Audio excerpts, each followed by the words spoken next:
What? What's the question? Is JFK Jr. alive, and if so, would he be Trump's running mate in 2020? Whoa. I don't, I haven't seen him myself personally. I've seen a lot of pictures, but I mean, I would love for him to knock on my door. That would be so epic. But I mean, do I think it's a possibility that he's alive? I absolutely do. If anyone is if you spent 5 minutes looking at how they searched for the plane and the bodies, how they all of a sudden found them, whisked them off, did autopsies, and had them ready to go for a burial at sea the next morning at 9 o'clock in the morning. And they did a burial at sea for JFK Jr., his wife, and her sister, which, if you know anything about burials at sea, that is just absolutely not going to happen. Then there are a lot of questionable things that go along with the story of his death, and there are a lot of things that indicate, based on the George News, the covers alone are, I mean, they played out our future, over the 20 years that he's been gone. But I would like to say that I believe that it's quite possible that he is, and that he'll make an appearance. I know that the story is that he'll come out in July of this year.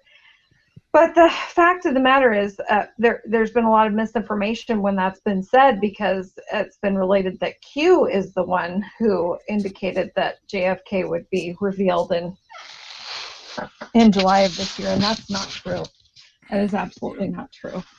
So, do I think it's possible, and have I heard, that is the case? Absolutely. I know you might have a little more information on that, but do I hope that it's true, and that he would have an opportunity to, that he would have an opportunity for some sort of justice for his father? Well, in a right world, that's the way it would go, in my opinion. I'm going to let you take over for a minute. I've got to just take care of something for a second. So talk away. Yeah, sure. Gosh, I don't know. These questions have been going so fast. Thank you, Vigilant Blade. Appreciate that. Let me see what I can. Well, I guess we were talking about JFK Jr. There's some. I probably shouldn't. I don't want to talk about that. I can't add anything that you've already said. Although I wonder if you go back and you read some of the George magazines, and I think those have become very, very valuable in regards to how much they cost now. And sometimes you can only see the covers. You wonder if JFK Jr. didn't have access to he didn't have access to the looking glass. I wonder about that, because it seems like a lot of the things, or some of the things that were talked about in that magazine were about the future. So would you agree with that? Did you hear that last part? Yeah, I do agree with that. And I will say, okay, there is something that has fascinated me for a couple of months now, or I guess, yeah, it's been a couple of months. I mean, time flies. And I believe it was released on April 10th. And I know, we all had that date in our head for a while, the 4/10/20. And it was the song by Bob Dylan. I don't know who all, the 17-minute song by Bob Dylan. And there is a line in there that has fascinated me, well, since it came out, as a matter of fact. And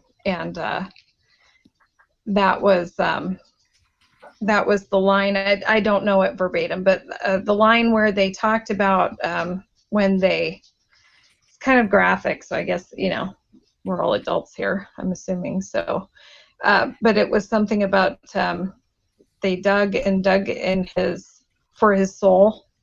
Do you remember the line? But they couldn't find it. I do. Yeah, that struck me for some reason, and it really resonated with me for some reason. That line about digging for his soul, and I think that there's something very significant in regards to understanding what that might mean, as far as your soul is concerned, and our vessels that that carry our souls around. So, I do believe, though, that based on the magazine covers, based on a lot of information that you can see out there in regards to Trump, and and historical, documented. The books. There's artwork. There are a lot of things out there that indicate to me that absolutely that the Looking Glass is played a significant role in all of this on both sides, good and bad. Yeah. And we talked about that in our last live. So I don't know if that, these questions are from people who may not have heard that last live, but yes, I think the Looking Glass is key here, and I think that it has everything to do with. And we probably, we're going on 2 hours here, so I don't know how long you want to stay on the line. But we talked about the Looking Glass in great detail. We talked about the one thing that was never able to be changed based on the different probabilities or the different decisions that were made, and in the end result, based on taking control, and that was the reaction of the people, and that the reaction of the people could never be altered. One thing that I feel, though, which is a topic that we would definitely, probably show some documentation on, and go into probably a pretty lengthy conversation about, is the fact that I feel the last ditch attempt to try and alter that fate, I guess you could say, or if that's what you want to call it, or that outcome on the reaction of the people, is the vaccine being RNA based. And I do feel that is something that has kind of that might have something to do with why things can be a little more fluid right now than was expected. Yeah, I You think know just what I mean by that? yeah, and I think just to digress a little bit, I think this coronavirus is, they never do just one thing to accomplish one objective. They do one thing to accomplish many objectives. This is one of those cases. I think, and you and I talked about this earlier today, I believe, about all the contact tracing, all of the telehealth, all of these various things that they want to do to change the way healthcare is administered, in addition to the vaccines, was all in Obamacare, basically. So, Trump took the teeth out of that when he got rid of the mandate. It basically, dismantled Obamacare. This is another attempt, I think, in addition to some other things, to sort of bring Obamacare back as a necessity because of this pandemic. So I think that's one of the things that it's going through. But I think also the vaccination has a possibility. The bad vaccinations that are out there that Gates and his people are involved with may have the ability to change your RNA, which could, I suppose, or maybe in their mind, they're hoping that it may change the outcome that Looking Glass had given to everybody as far as the timeline after 2012. So I know that was something that we were going to touch on last time. Is that your opinion also on that? I'm sorry, say that one more time. On the vaccination, the vaccination that they have they want to roll out the bad guys, the Gates people want to roll out. Do you feel like that could have something to do with changing or altering our RNA, which could possibly affect the 2012 Looking Glass timeline? That's inevitable. Yes, I do. Yes, I do feel that way. Yeah. Okay. Mm-hmm. Yeah. So we'll see how that works, how that goes. I feel that this is this has been a battle, a silent war for much longer than than what we've been aware of, as far as Q posts or Trump being our president, anything else. I mean, I feel like this silent war has been going on for quite some time. Obviously, one of the wrenches that was not expected was Trump winning.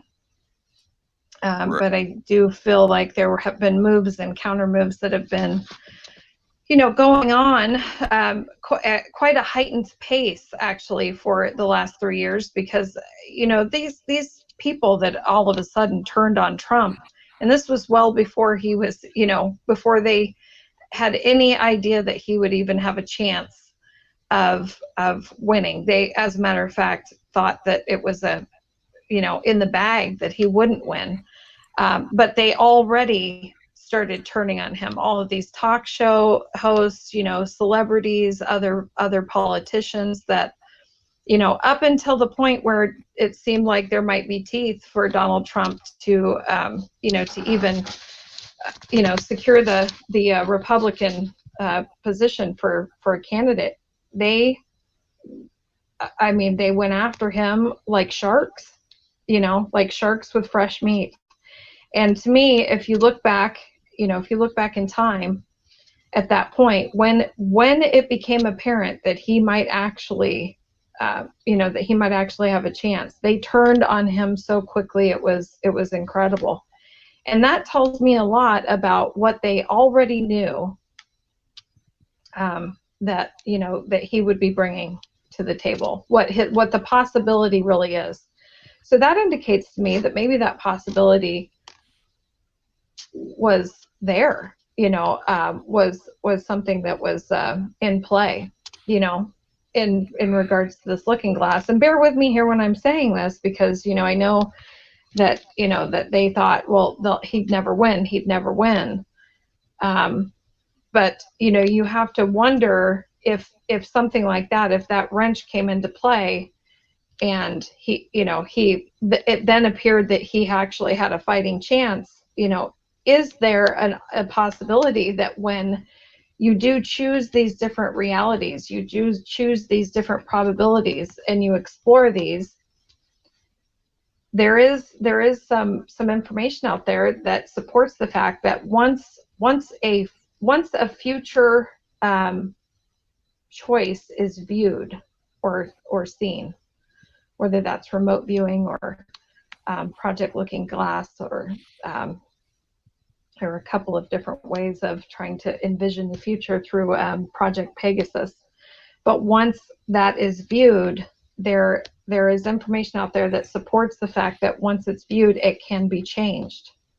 It can be, the outcome can actually change based on the fact that it can be viewed.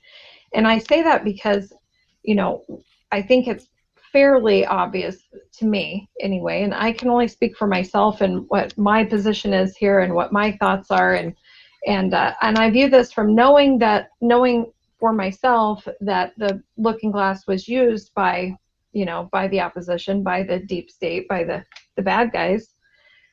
How is it that they wouldn't have had alternative methods in place, or alternative choices in place, or be prepared for certain outcomes? And they obviously were not prepared for Trump. And that's because I feel like, when you have this probability of the future being viewed or being observed by others, that it can alter that reality or can change that reality. I do feel that was something that could have been used in the favor of the white hats. What do you Well, think and about that? yeah, and I think that the looking glass. I mean, I believe, if I'm not mistaken, is that not alien technology? Yeah. Yes. And Yes. see, there are, I guess the best way to put it, or maybe something that everybody maybe might be familiar with, is the computer simulations in the Department of Defense on war games. If we fire the first shot at Russia and they respond and we respond, and who's going to win? I mean, and there was a movie, gosh, I can't remember the name of it now. Matthew Broderick, packed into a computer and screwed up the Department of Defense. And Oh so yeah. anyway, yeah, I mean, it may be War Games, maybe the name of it, but anyway, so there are computer simulations that do war games, right? So they, believe me, the think tanks that are out there do these kinds of forward thinking, future possibility scenarios all the time. They are feeding things into the computer to see what the outcome will be if they do this, if they make this decision or that decision. And that's basically what Looking Glass was, only it is a much more sophisticated device. And after 2012, they said no matter what kind of decisions were made, it would not change the outcome. That at some point down the road, eventually, that all the lies will be exposed. Woods described it as ascension. He described it as the awakening. The only thing that we didn't find out was what was the timeline on that. And I think you said this best in the last podcast about it's like a game of chess and checkmate. We've already hit checkmate. It's just a matter of both players know that there's that in 6 or 7 moves it's going to be checkmate. I think Bill Woods explained that too, and it's just a matter of who's going to do what.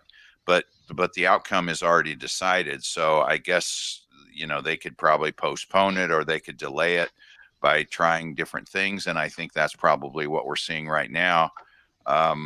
Because I think they probably had a different tack that they were going to use to try to change that based on Hillary winning the election. And since she didn't win the election, it's really put them in a bind, because I don't think they were prepared for that eventuality. So at least that's the way it seems to me.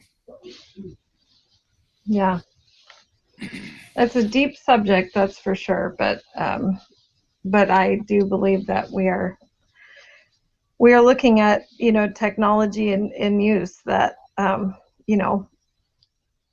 all of these answers will be disclosed in the near future, is what I feel. Yeah, I agree. I think we're coming down to it close. It's close at hand now. So I think we won't have to wait too much longer to find out when that's going to No, happen. but I do feel that it will probably get a little bit worse before it gets better. Yes, I think We'll see there's more chaos before it gets better. yeah, I think there's more pain coming for us. And again, it's just part of the process of what we're going to have to go through, because this has been going on for so long, and it's the problem is so deep that it's going to take a root canal to get it out. And of course, if everybody's been through a root canal, they know how painful that is. But you get through it and you get over it and everything's fine. So I think that's really what we're facing here in our very near future. And when we get through it and we're on the other side, I think life will be much, much better. And we didn't talk about a moneyless society tonight, but maybe we'll do that at some point down the road, huh? Yes, I think we can do that down the road. I mean, I think I've seen a lot of questions about when is the transition going to be, when is the, and I know that that's in relation to the financial transition mostly. My opinion is, what's happening behind the scenes is behind the scenes, and that, won't come to fruition until it's supposed to. I think that there are a lot of avenues that need to be disabled long before there can be any kind of new monetary system in place or support system. I don't know if that monetary system really involves so much anything like what we've all lived all our lives. I hope it's not anything like what we've lived all our lives. I don't envision that any kind of currency system or monetary system is could be set up where it wouldn't be a huge manipulation for large populations of people, is my opinion. And so, and I do not feel, I feel that money is whatever it is, I feel that it's subjected too much to manipulation, to power, control, and it leaves out the ability to focus on evolution, free will, fellow man, fellow species, however you want to look at that. And so and it's definitely a conversation we can have at a later date or on another show, because it's pretty detailed. But I think that, whether it's in regards to alleviating debt, getting rid of mortgage payments, getting rid of credit card payments, student debt, whatever, not having property taxes, or some sort of currency. There are so many levels to that, as far as considering, large amounts of people that experience life at so many different levels, that I envision that would have to be taken into consideration in all of this. And ultimately, I would prefer to see a system in place that isn't about controlling us, that we aren't working for the dollar, but we have the ability to evolve and exercise our free will, as I dream and hope that it was meant to be. So. Yeah, I would agree with that. I just don't think we should be limited by how much money we have, because that seems like that's what everything's based on, and that's just a control mechanism that it's time to go away. I do feel like our new system will be a transition system to a moneyless society, which is different than a cashless society. I know somebody put something in there about that, but a moneyless society is when there's no money. And evolved societies work on that. That's how they function, and it's all about how you contribute, what you contribute. And so anyway, if you have nothing more to add, let's cut this. We've been going 2 hours, and I think that's plenty for tonight. I know you've got a trip to go on tomorrow, so. Yes.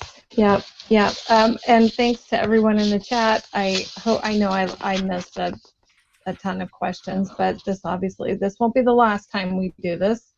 We'll do this again in the near future. We'll figure out. We'll definitely be doing these probably more often, especially because right now, heck, you don't know if we're going to be online or not. Was that yesterday?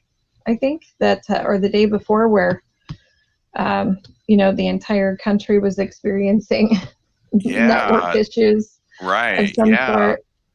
That was was that not almost every cell phone carrier? I personally didn't. I did experience some incredible lag, but I was still able to make calls and had data service and all that. But it seemed to be every servicer for cell phones. I think there was some Facebook Messenger issues, some gaming issues, all kinds of things. But primarily the two companies that had the biggest issues are companies that already use their GWiz, from what I understand. Okay. Or it's already in place for most of those areas. So. Right. So it did get pretty crazy. I did see one question I do want to touch on really quickly, because it's a hot topic right now, and I know there are things happening as we speak. in regards to this, and that's the Atlanta case with the 2 officers. I did see earlier that the Georgia Bureau of Investigation was completely taken aback that there were charges filed in that. They were blindsided in regards to the charges that were filed. I'm calling BS on the 2 body cams that fell to the ground, but yet they're claiming that, somewhere they caught on body cam that these 2 officers, after this man was injured, went and stood on his shoulders and kicked him in the stomach, something like that. I haven't seen that footage at all. I don't think anybody has. I'm not even sure that claim is legitimate. But I know that there are a lot of officers that are seemingly not answering calls, not answering protest calls, 911 calls. Boy, I've got a mixed bag there because, as much as I understand that the frustration and the amount of abuse that the American people in general and the police departments across the nation have endured because of one knee from a criminal mind in Minnesota is appalling to me. Everyone should be thankful that we have people who are brave enough every day to go out there and try and enforce some sort of law and order for our own protection, for our protection. And I'm not saying policing the people. I am saying, there is a need for law and order. There is a need for police officers because there are dangerous people out there. And, we are seeing an incredible abuse across the nation for one person's decision. And I think it's shameful. And now we're seeing a domino effect here. And this is what I mean when I say that, I think things will become a lot worse before they get better. I don't expect that to go on too long, but I think that those officers being charged is absolutely ridiculous. So that was a question in the chat, but I wanted to talk about current information really quick before we departed. Yeah. Also, I do want to mention too, I know you're going to have something to say about all of this, but in regards to the transition, what I talked about earlier, that things need to be, taken down. And today was an indication that we're going to see a huge domino effect in regards to, these pedophile rings being torn down. And, there was a big 17 person arrest in Florida today. There was one in Germany because this is a worldwide issue. There was one in Germany a couple days ago. There are things occurring in front of our very eyes that people need to pay attention to and not focus so much on, this tyrannical, quote unquote, New World Order movement that, you're being blanketed with by the mainstream media. Pay attention to these details. They're important because it is the beginning of the end.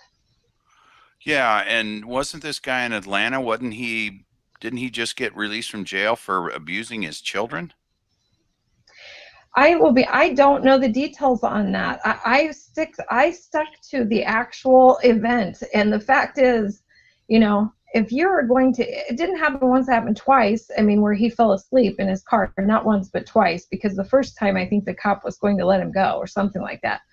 But if you look at the actual event where they had a very long, very polite conversation with the man. They asked him to do a breathalyzer. He, blew over the limit. And then, when you're at that point, you are being arrested, and Right. He resisted arrest. He stole a taser, which is, definitely considered a deadly weapon, because if you're tased with it, I don't know if you've ever been tased before, but you are immobile for at least 5 seconds. And 5 seconds when you're laying on the ground and you have someone who's, acting in a criminal manner on top of you, and they could take your gun and shoot you in the head, that's a problem. And you're a police officer, you are to protect and serve, and they were within every bit of their rights as police officers for how they handled that, every bit. So Just Yeah. absolutely. Yeah. Yeah, he was released from jail because of COVID. Okay. Yeah. So I don't know So, what he was in there for. and I heard something tonight that indicated that they charged him already with all that because they were concerned they were going to have riots. So now the mobs are controlling the police departments. And I will say there is one police department, law enforcement agency, I would like to see them defund. Can you guess which one that is? Oh, the MPD? No. No, I said no. I didn't. I said law enforcement. So that's broad. The FBI. Oh, well, of course. Okay. Yeah, I mean, yeah.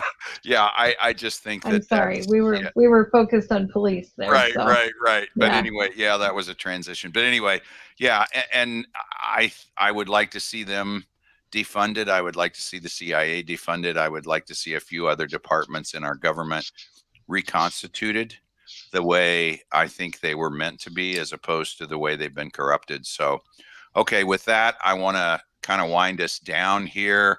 I just want to say everyone is invited, if you're not already in our Discord chat, to come over. You can find that on the website, whitehatsreport.com website, on the homepage down on the right-hand side.